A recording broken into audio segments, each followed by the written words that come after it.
بعض لوگ اس مغالطے میں رہتے ہیں کہ قرآن میں آیا ہے تنزل الملائکۃ والروح فیہا باذن ربہم، یعنی لیلۃ القدر میں روحیں اترتی ہیں، تو وہ روح جو ہے وہ مردوں کو لے لیتے ہیں، یعنی کہتے ہیں نا عید پر روحیں آتی ہیں، تو کہتی ہیں اس کا جواز وہ قرآن کی اس آیت سے دیتے ہیں۔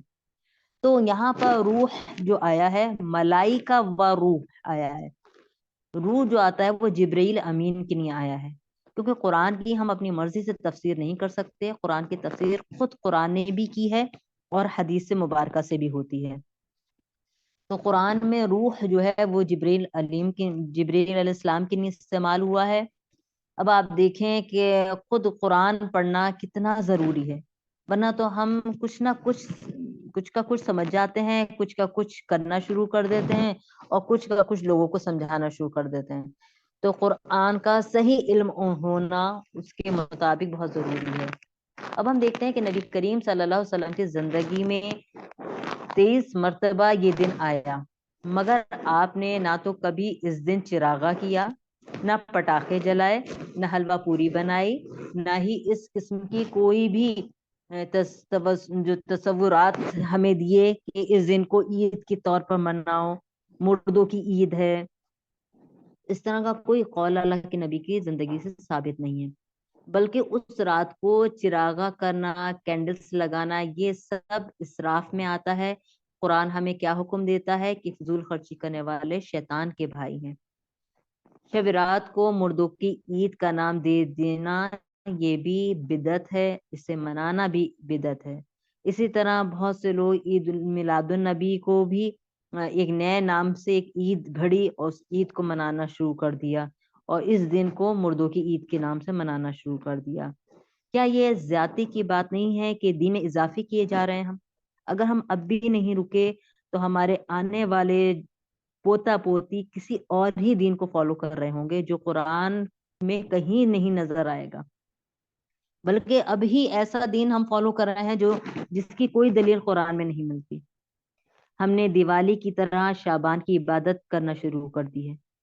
آپ دیکھیں رامپور کا تو مجھے اتنا نہیں پتا، لیکن ہم دیکھتے ہیں کہ بریلی وغیرہ میں باقاعدہ ہم بچپن سے دیکھ رہے ہیں کہ سب کی چھتوں پر کینڈلز، پورا گھر کینڈل سے روشن کیا جاتا ہے، اور فجر کے ٹائم سب لوگ کھڑے ہو کے قرآن پڑھ رہے ہو، مطلب سلام پڑھتے ہیں اور کہتے ہیں کہ اللہ کے نبی صلی اللہ علیہ وسلم کی سواری آ رہی ہے، اور کیا کہتے ہیں کہ یہ سواری جو ہے آسمانوں میں جا رہی ہے، اور باقاعدہ لوگ بتا رہے ہوتے ہیں کہ ہاں میں نے بہت تیز روشنی دیکھی، مطلب ان کا یہ گمان ہوتا ہے کہ اللہ کے نبی صلی اللہ علیہ وسلم شعبان میں ان کی سواریاں اس دنیا سے گزرتی ہیں، نعوذ باللہ۔ ہوتا کیا ہے کہ جب لوگ بڑی تعداد میں کسی دین میں آتے ہیں تو اپنے پرانے مذہب کی چیزوں کو بھی اس دین میں فٹ کرنا شروع کر دیتے ہیں۔ جیسے ہم نیو ہاؤس میں جب شفٹ ہوتے ہیں نا نئے گھر میں، تو ہم پرانے گھر کے بھی کچھ سامان اپنے ساتھ لے آتے ہیں کہ بھائی یہ فرنیچر بالکل صحیح ہے، یہ بھی لے چلو، یہ بھی وہاں پڑا جائے گا، یہ وہاں ڈال دیں گے۔ ایسا نہیں ہوتا کہ پرانا سارا فرنیچر پھینک کے آ جائیں۔ تو ہم بھی جب ہندوؤں سے مسلمان ہوئے، لہذا اس مذہب کی کچھ رسمیں اور وہ چیزیں بھی ہم اپنے دین میں فٹ کرنے لگتے ہیں، اور یہی ہوا ہے ہمارے ساتھ۔ جو ہماری بدعات نے جو شکل لی ہے وہ ہندو مذہب کی ہی کچھ رسمیں ہیں جسے ہم اس دین میں فٹ کرنے میں لگ گئے ہیں۔ ایک اور غلط فہمی بھی ہے، بہت سے لوگ یہ سمجھتے ہیں کہ اس رات یعنی 15 شعبان کو تقدیر کے فیصلے ہوتے ہیں۔ وہ اس دن نہیں ہوتے، وہ لیلۃ القدر میں ہوتے ہیں، جو کہ رمضان کی طاق راتوں میں سے کوئی رات ہے نا، وہ لیلۃ القدر کو ہوتے ہیں، شعبان کو میں نہیں ہوتے، کیونکہ اس رات اتنے فرشتے اترتے ہیں کہ زمین تنگ ہو جاتی ہے نا۔ اس کے لیے وہ بہت قدر و قیمت والی رات ہوتی ہے، کیونکہ قرآن نازل ہوا تھا اس دن، اور اس دن بندوں کی تقدیروں کے فیصلے کیے جاتے ہیں۔ یہ تو سورۃ القدر کا میننگ ہے۔ یہ تینوں کام رمضان کی آخری 10 راتوں کی طاق راتوں میں ہوتا ہے، یہ اس کا شعبان سے کوئی واسطہ نہیں ہے۔ جو دن رسول اللہ صلی اللہ علیہ وسلم نے مخصوص نہیں کیا ہے اسے مخصوص کرنا صحیح نہیں ہے۔ اس کا مطلب یہ ہے کہ ہم نبی صلی اللہ علیہ وسلم سے زیادہ دین سمجھنے والے بن گئے ہیں۔ اب ہم دیکھتے ہیں اس تعلق سے کچھ موضوع روایات لوگوں نے گھڑی ہیں جو لوگوں میں عام ہو چکی ہیں، اور لوگ اس کے حساب سے عمل کرتے ہیں، اور باقاعدہ پروگراموں میں وہ حدیثیں پڑھی جاتی ہیں۔ وہ موضوع روایات آپ لوگ کاؤنٹ کرتے جائیے اور لکھتے رہیے چاہیں تو۔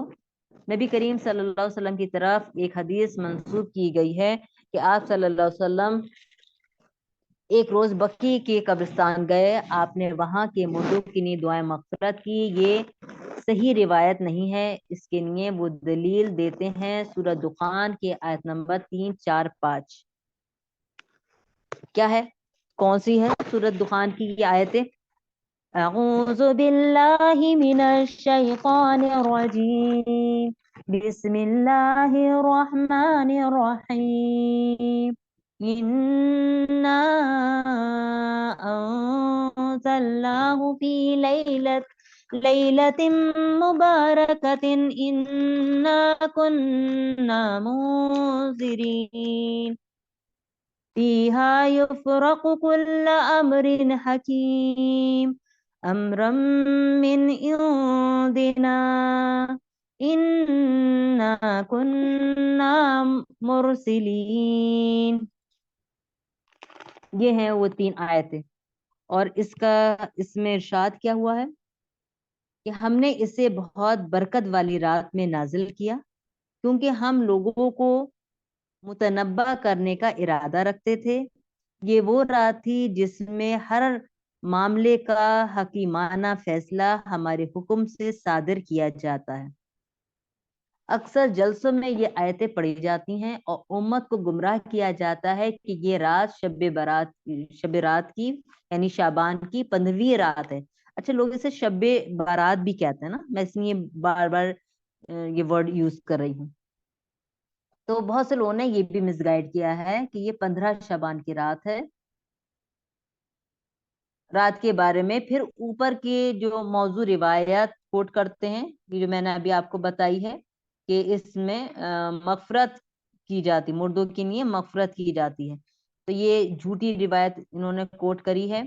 آپ صلی اللہ علیہ وسلم بقی کے قبرستان گئے اور مردوں کے بخشش کے لیے دعا کی۔ اب اور جب وہ آئے تو اچھا، اس حدیث کو وہ دلیل بنا کر اپنی دکانیں چمکاتے ہیں، مردوں کی فاتحہ کرواتے ہیں، اس کے ذریعے کھانے، حلوہ، پھل، اور ایک بڑا حصہ مطلب ان مولویوں کو بھی جاتا ہے اس کا۔ ذرا آج آپ خود اس صورت کا شان نزول پڑھیے گا اور اس کی حقیقت کو جانیے گا۔ یہ ایک مکی صورت ہے، معراج سے پہلے نازل ہوئی تھی، شب معراج سے، شعبان میں کہتے ہیں نا معراج بھی ہوا، لوگوں نے یہ بھی بتا دیا ہے۔ یہ معراج سے پہلے نازل ہوئی تھی، مکہ میں بقی نام کا کوئی قبرستان تھا ہی نہیں۔ اور اس آیت سے یہ بات پتہ چلتی ہے کہ اس مبارک رات میں قرآن پاک نازل کیا گیا ہے۔ سمجھ میں آ رہا ہے؟ جبکہ ہم سب جانتے ہیں کہ وہ رمضان کی آخری عشرے کی کسی رات میں قرآن نازل کیا گیا تھا۔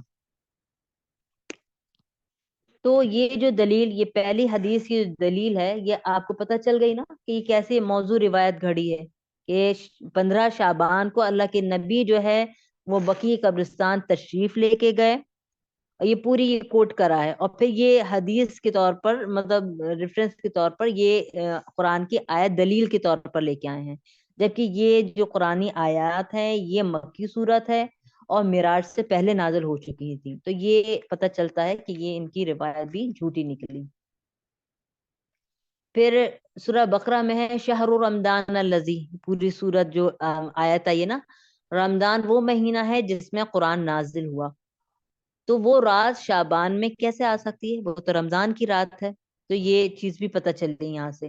اِنَّا أَنزَلْنَاهُ فِي لَيْلَةِ الْقَدْرِ، ہم نے قرآن کو میں 3 ریفرنس دے رہی ہوں کہ یہاں بھی اللہ تعالیٰ نے کہا کہ ہم نے قرآن کو جو ہے لیلۃ القدر میں نازل کیا، قدر قیمت والی رات کو۔ تو یہ تینوں دلیلیں جو ہیں وہ رمضان کی راتوں کے لیے ہیں، شعبان کی راتوں کے لیے نہیں ہیں۔ آج کے مولویوں کی باتوں کو سچا نہ مانے، قرآن کو اپنی نگاہوں سے بھی پڑھیں۔ ہندوؤں کے عقیدے میں یہ ہے کہ جب تک مرنے والے کا حلوہ پوری، جیسے میں پہلے بتایا نا، نہیں ہو جاتا تب تک وہ کوئی بھی سیلیبریشن نہیں کرتے ہیں۔ لیکن اسلام میں ایسا کوئی کانسیپٹ نہیں ہے، ہمیں کہیں نہیں ملتا ہے کہ محمد صلی اللہ علیہ وسلم نے کبھی کہا ہو کہ آج خدیجہ کی روح میرے پاس آئی تھی، یا آج حضرت حمزہ رضی اللہ تعالیٰ عنہ میرے پاس آئے تھے۔ یعنی اللہ کے نبی کی پوری زندگی میں آپ نے کبھی کسی روح کے آنے کا تذکرہ امت سے نہیں کیا، تو یہ چیزیں ہمیں بھی نہیں کرنا ہے۔ ہمیں کوئی ایسی روایت نہیں ملتی جس میں کوئی ایسی بات موجود ہو۔ موت فنا کا نام نہیں ہے، بلکہ انتقال کا معنی ہوتا ہے ایک جگہ سے دوسری جگہ منتقل ہو جانا۔ غلط عقیدے کیا ہیں کہ سال بھر کا بجٹ بنتا ہے، یہ بھی غلط ہے۔ سال بھر کے امور کا فیصلہ ہوتا ہے، اس رات مردوں میں شریک کیا جاتا ہے۔ ایک اور موضوع روایت جو بہت گھڑی بیان کی جاتی ہے وہ کیا ہے کہ آپ صلی اللہ علیہ وسلم فرمایا، نعوذ باللہ، کیونکہ یہ جھوٹ گڑا گیا ہے آپ کی طرف، جس طرح زمین پر 2 عیدیں ہیں اسی طرح آسمانوں میں ملائکہ کی بھی 2 عیدیں ہیں، ایک شب برات، دوسری عید میلاد النبی۔ آپ دیکھیں کتنی جرت ہو گئی انسانوں کے اندر کہ انہوں نے کیسی کیسی روایتیں گھڑ لی اپنے دل سے، کیونکہ شب برات بھی بات کو بنائی جاتی ہے اور شب عید میلاد النبی بھی انسانوں نے بنائی ہے، تو ان دونوں عیدوں کو ملائکہ کی عید بنا دیا گیا۔ کیا ایسا پاسبل ہے کہ کوئی عمل اللہ کو محبوب ہو اور اس کے فرشتوں کی وہ چیز محبوب ترین ہو، یعنی وہ فرشتوں کی بھی عید ہو اور وہ عید اللہ تعالیٰ کے نبی کی نہ ہو؟ یعنی جو عیدیں دنیا میں پسند ہیں وہ فرشتوں کو پسند نہیں ہوں گی کیا؟ اسی سے ہی پتہ چل جاتا ہے اس حدیث کی کتنی کھوٹ ہے اس میں۔ پھر ایک اور چیز کیا بیان کری جاتی ہے، جس طرح بارش بادل کے بغیر نہیں برستی، اسی طرح شعبان میں معاف نہ ہونے والا نعوذ باللہ رمضان میں بھی پاک نہیں ہو سکتا۔ کتنی غلط باتیں عوام میں اڑائی جا رہی ہیں۔ یعنی تم خوب شعبان کی عبادت کرو، اگر تم شعبان میں تم نے بخشش کے فیصلے کروا لیے تب تم رمضان میں پاک ہو پاؤ گے، ورنہ نہیں ہو سکتے۔ جبکہ اللہ تعالیٰ کا رمضانوں میں تو شیاطین بھی قید ہوتے ہیں، اور وہ تو سب سے پورے سال کا افضلین مہینہ ہے۔ پھر ایک اور چیز، جس طرح رمضان اللہ کا مہینہ ہے اسی طرح شعبان رسول اللہ صلی اللہ علیہ وسلم کا مہینہ ہے کہا جاتا ہے۔ جو چیز اللہ کی ہو وہ اللہ کے نبی کی نہیں ہوگی کیا؟ جو اللہ کو پسند ہے وہی تو اللہ کے نبی کو پسند تھا، تو یہ بھی ایک گھڑی ہوئی روایت ہے۔ ایک اور گھڑی ہوئی روایت آتی ہے کہ تمام مہینوں میں شعبان کی فضیلت ایسی ہے جیسے مجھے تمام انبیاء پر فضیلت ہے۔ نعوذ باللہ، یہ بھی گھڑی ہوئی حدیث ہے۔ میں اس لیے بار بار نعوذ باللہ پڑھ رہی ہوں کیونکہ میں ان لوگوں میں شریک نہ ہوں جو اپنے دل سے بات بنا کر اللہ کے نبی کے اوپر رکھ دیتے ہیں کہ اللہ کے نبی نے فرمایا، نعوذ باللہ۔ ایک اور موضوع روایت ہے کہ شعبان کی 15 تاریخ کا روزہ رکھو اور رات میں قیام کرو، کیونکہ اللہ 7ویں آسمان پر آ جاتا ہے اور کہتا ہے کوئی جو مجھ سے بخشش طلب کرے۔ تو یہ حدیث تہجد کے اوپر آتی ہے، اور اس کے تعلق سے ہمیں 5-6 مطلب بہت حدیثیں ملتی ہیں تہجد کی فضیلت پر۔ انہوں نے تہجد کی فضیلت کو 15 شعبان کی فضیلت میں جا کے فٹ کر کے اور یہ ایک موضوع روایت بنا کر ہمارے سامنے پیش کری ہے، جبکہ یہ چیز تو اللہ سبحانہ تعالیٰ روزانہ اللہ تعالیٰ کا یہی دعویٰ ہے، روزانہ رات کو اللہ تعالیٰ ہم سب کو موقع دیتا ہے۔ پھر جو شعبان کی 15ویں رات کو 100 رکعت نماز نفل پڑھے اور اس کو جو ہے 1000 حوریں دی جائیں گی، اور ان رکعت میں 100 بار قل هو اللہ احد پڑھا جائے، تو یہ اللہ کے نبی کی تعلیم میں نہیں ہے۔ اللہ کے نبی نے کبھی کوئی ایسی کاؤنٹنگ والی نماز ہمیں نہیں سکھائی جس میں 100 بار قل هو اللہ احد پڑھنے کو کہا گیا ہو، بلکہ اللہ کے نبی کا قول ہے کہ جس نے جان بوجھ کر میرے اوپر جھوٹ گھڑا اس نے اپنا ٹھکانہ دوزخ میں بنا لیا۔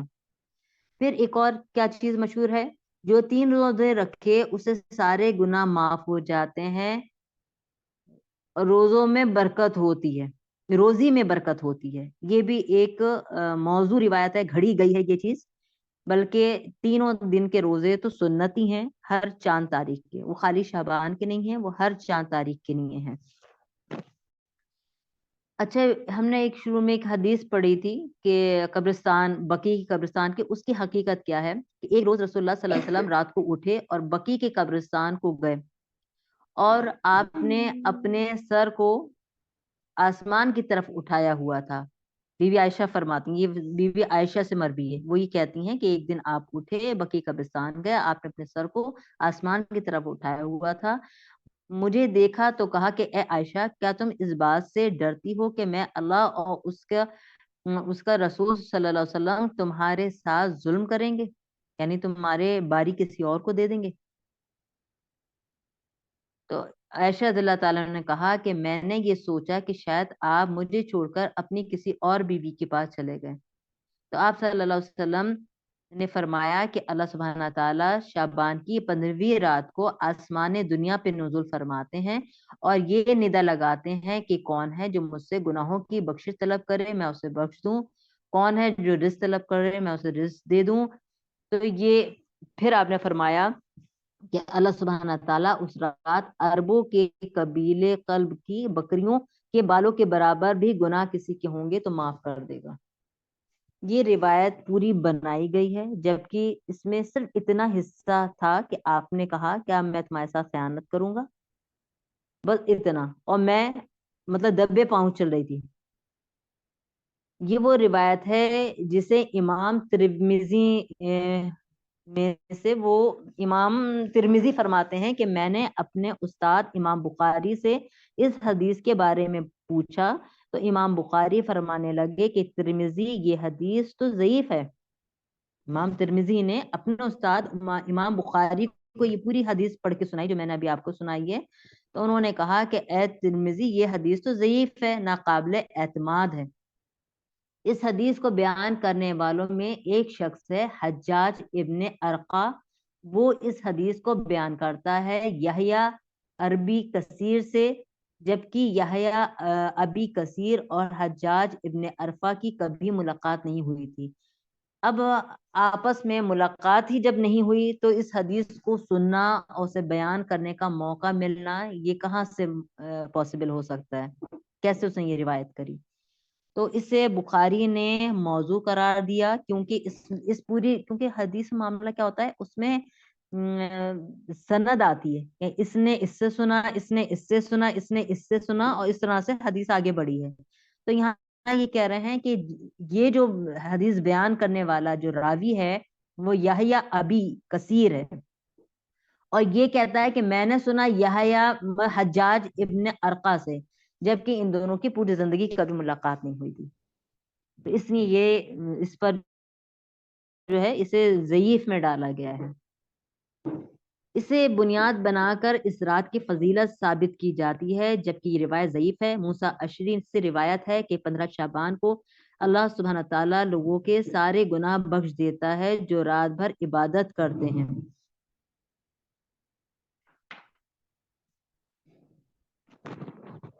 تو اس طرح سے ہمیں پتہ چلتا ہے کہ بہت سے لوگوں نے ایسی ہمت جٹا کر اس طرح کی حدیثیں، موضوع روایتیں گھڑی ہیں۔ امام ایک اور روایت بھی آتی ہے، اس میں آتا ہے حضرت علی رضی اللہ تعالیٰ فرماتے ہیں کہ آپ صلی اللہ علیہ وسلم نے فرمایا ہے کہ 15 شعبان کو رات بھر نماز پڑھو، روزے رکھو تو میں اسے بخش دوں گا، میں اسے بخش دوں گا، اور ندا لگاتے ہیں، یعنی اللہ سبحانہ تعالیٰ فرماتے ہیں کہ میں اسے بخش دوں گا، اور ندا لگاتے ہیں کہ کون ہے بخشش طلب کرے، یعنی یہ ایک اور روایت رابی کے ذریعے یہ چیز آئی ہے، یہ بھی موضوع روایت ہے۔ تو اس طرح کی بے شمار موضوع روایات گھڑی گئی ہیں اور بیان ہوتی رہی ہیں، لیکن میں نے جو آپ کو سنائی اوتھینٹک حدیث ہے، آپ اس کو سنیں اور اس پہ بس عمل کریں۔ ایک آتا ہے کہ راوی ہیں ابو اسما نوح ابن مریم، اس آدمی نے خود مطلب اقرار کیا ہے کہ ہاں میں بہت سی روایتیں گھڑتا تھا لوگوں کو قرآن پاک کی طرف متوجہ کرنے کے لیے۔ کون ہے یہ راوی کا نام کیا ہے؟ اسما نوح ابن مریم۔ تو اس طرح سے بہت سے آپ کو لوگ مل جائیں گے جو موضوع روایت کرتے تھے. ایک اور جھوٹی روایت جو حضرت علی رضی اللہ تعالیٰ عنہ کی طرف منسوب کی جاتی ہے کہ جو شخص 15 شعبان کو 100 رکعت نماز نافل پڑھے اس طرح کے ہر رکعت میں سورہ فاتحہ کے بعد 10 بار قل هو اللہ احد، تو اسے اتنی فضیلت ملے گی کہ اسے جنت میں 1000 حوریں ملیں گی اور اس سے ایک ایک حور کے 1000 بچے جنیں گی اور حور کے 1000 غلام ہوں گے. اور اللہ سبحانہ تعالیٰ اس نفل پڑھنے والے کی ماں کو قیامت کے دن یہ اجازت دے گا کہ وہ جسے چاہے 1000 لوگوں کو بخشوا لے. اور اس روایت کو 15 شعبان کے جلسوں میں بیان بھی کیا جاتا ہے اور سننے والے سبحان اللہ کہہ کر وہ تمام خرافاتیں کر رہے ہوتے ہیں جو کہ حدیث کے برخلاف ہے، ہمارے دین کے خلاف ہے. تو یہ ساری من گھڑت روایتیں ہیں، اس پہ اپنے کان نہ دھریں. چار علماء نے تو یہ حدیث کو موضوع روایت میں شامل کیا ہے کہ الموضوعات کے نام سے ابن جوزی کی جو رائٹر ہے نا، ابن جوزی کی کتاب ہے الموضوعات، اس میں یہ تمام روایتیں آپ کو مل جائیں گی.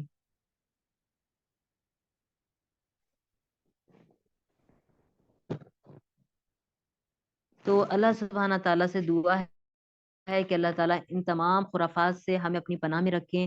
آپ کو تو واقفتاً یقین نہیں آئے گا کہ اور شہروں میں باقاعدہ شعبان سے پہلے پیمفلیٹ بٹتے ہیں اور اس میں ایسی ایسی چیزیں کرائی جاتی ہیں جو آپ سوچ بھی نہیں سکتے. کہ آپ مغرب کے ٹائم نہائیں، آپ کے بالوں سے پانی ٹپکتا ہونا چاہیے اور پھر آپ کھڑے ہو کے 2 رکعت نماز نافل پڑھیں جس میں 50 بار قل ہو اللہ پڑھی جائے گی. اور شعبان کی 15ویں رات کو آپ جو ہے انڈا لیں، اس پہ 40 بار سورہ یاسین دم کر کے اگر آپ کھا لیں گے تو جو اس انڈے کو کھائے گا اس سے کبھی کوئی بیماری پورے سال نہیں ہوگی. بس اس کی کوئی دلیل روایتوں سے نہیں ملتی، لیکن کیونکہ ہم قرآن حدیث کو نہیں پڑھتے تو جو چاہتا ہے ہمیں گمراہ کر لیتا ہے. اللہ سبحانہ تعالیٰ سے دعا ہے کہ اللہ تعالیٰ ہمیں قرآن اور حدیث کو پڑھنے کا شوق نصیب فرمائے اور ہمیں ہمیشہ ہدایت یافتہ لوگوں میں شامل رکھے اور ہمارے ہدایت کے راستے ہمیشہ ہموار رکھے، ہدایت کے دروازے ہمارے کھلے رکھے. آمین یا رب العالمین. سبحانک اللہم و بحمدک نشہد ان لا الہ الا انت ونستغفرک ونتوب الیک. کوئی سوال ہو تو آپ لوگ پوچھ لیجئے گا اذان کے بعد.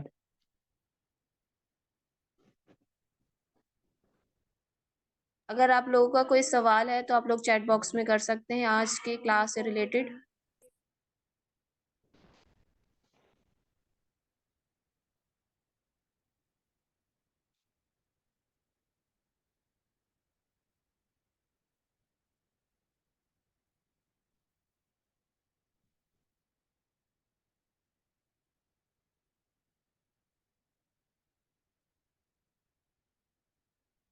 دیکھیے 6 روزے میں نے بتائے وہ شوال کے بتائے ہیں. اس مہینے میں 1 تاریخ سے لے کے 15 تاریخ تک آپ لوگ کثرت سے روزے رکھیے. چاہے ایک دن بیچ رکھ لیے، جیسے 1 تاریخ کا روزہ رکھا یا پیر کا روزہ رکھا، منگل کا چھوڑ دیا، بدھ کا رکھ لیا، جمعرات کا چھوڑ دیا. اس طرح کر کے ایک دن بیچ پہ جمعے کا رکھ لیا، پھر ہفتے کا چھوڑ دیا، پھر اتوار کا رکھ لیا. ایسے کر کے آپ روزے رکھ سکتے ہیں. یا پیر اور جمعرات کے روزے رکھ لیجئے اور 13 14 15 کے روزے، کیونکہ وہ تو سنتی روزے ہیں، ہر مہینے میں رکھے جاتے ہیں.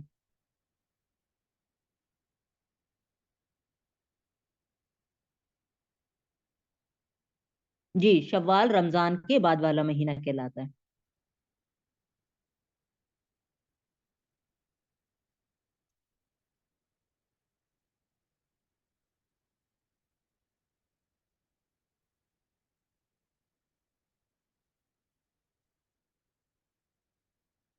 دیکھیے 15 شعبان کو کوئی نفلی عبادت سنت سے ثابت نہیں ہے، میں نے اب تک آپ کو یہی بتایا ہے. 15 شعبان کی رات کو جو لوگ نفل پڑھتے ہیں ساری رات، وہ کہیں سنت سے ثابت نہیں ہے. اللہ کے نبی نے اپنی پوری زندگی یہ عمل نہیں کیا ہے، لیکن اللہ کے نبی نے پوری زندگی تہجد کی نماز پڑھی ہے. تو اگر آپ تہجد کی نماز کی عادی ہیں، پڑھتی ہیں، تو اس میں بھی پڑھیے، اس میں بھی آپ اٹھ کے نفل پڑھیے. لیکن آپ 15 شعبان کو خاص سمجھ کے کوئی نفل پڑھتی ہیں تو وہ بدعت ہے، وہ اللہ کے دین سے ہٹ کر کام کرنا ہے.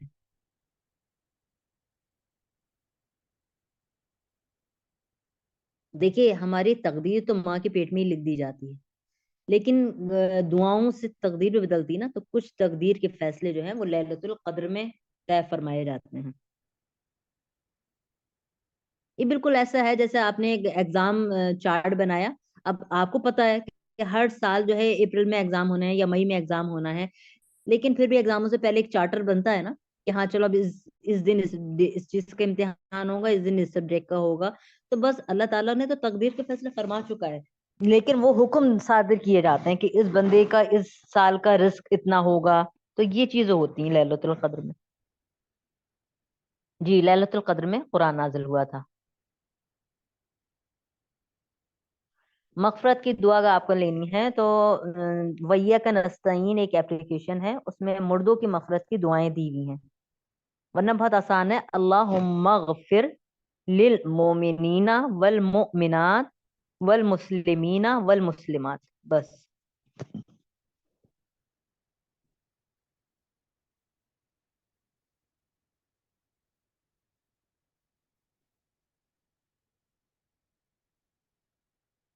یہاں بیماری میں لیکچر میں بیماری کہاں سے آ گئی؟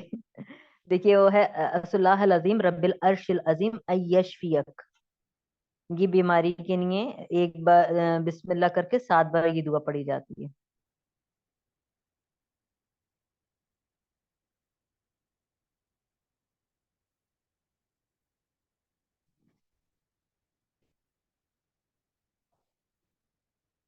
اگر خواب میں کوئی پریشان حال آپ نے اپنے عزیزوں کو دیکھا ہے تو ان کی طرف سے صدقہ خیرات کر دیں اور ان کے لیے استغفار کریں بس، اور پھر اللہ سبحانہ تعالیٰ کے حال پہ چھوڑ دیں، مطلب اسے اپنے اوپر طاری نہیں کرنا ہے، بس آپ نے کچھ دیکھا آپ صدقہ خیرات کر کے مطمئن ہو جائیں کہ انشاءاللہ اللہ تعالیٰ نے اس چیز سے نکال دیا ہوگا۔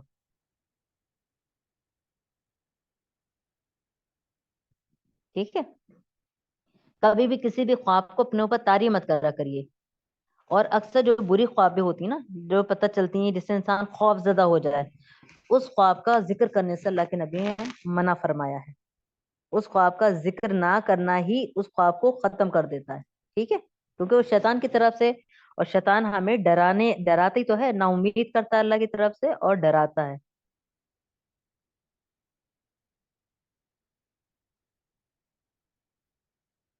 دیکھیے 15 شعبان کو مغرب کے بعد 6 نفل پڑھنا یہ کوئی سنت نہیں ہے، یہ بدعت ہے۔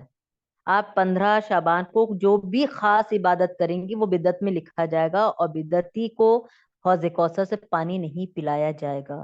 حوض کوثر پہ سوچئے ذرا، پوری امت ہوگی اللہ کے نبی کی، اور اللہ کے نبی صلی اللہ علیہ وسلم اپنے دست مبارک سے حوض کوثر پیش کریں گے، کتنی بڑی خوش نصیبی ہوگی امتیوں کی۔ اور اس دن ہم ایسے کام کر کے جائیں کہ فرشتے کہیں کہ اللہ کے نبی آپ کو نہیں پتا آپ کی جانے کے بعد انہوں نے ایک نیا دین ایجاد کر لیا تھا، اس دین کو فالو ہی نہیں کرا جو آپ چھوڑ کے آئے تھے، تو اللہ کے نبی کہیں گے انہیں میرے پاس سے ہٹا دو۔ آپ چاہتے ہیں آپ ان لوگوں میں شریک ہو؟ اس دن بڑی ندامت ہوگی، تو ایسا کوئی عمل نہیں کریں جو اس دن کی ندامت کا ذریعہ بنے۔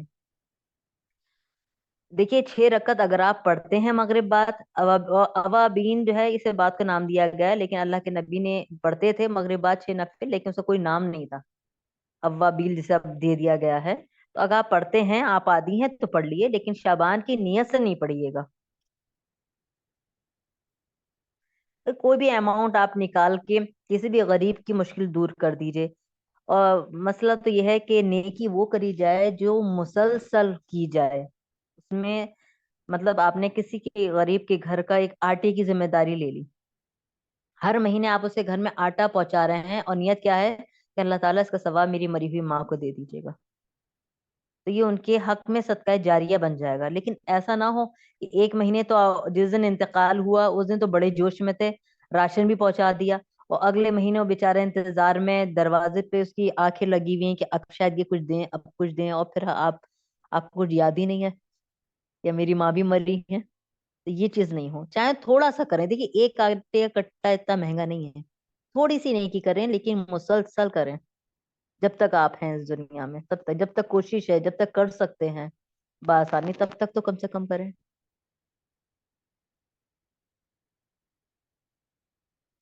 دیکھیے ایک ہی سوال مجھے حیرت ہو رہی ہے، ایک ہی سوال ریپیٹلی آ رہا ہے کہ شب برات کو نماز پڑھنا کیسا ہے؟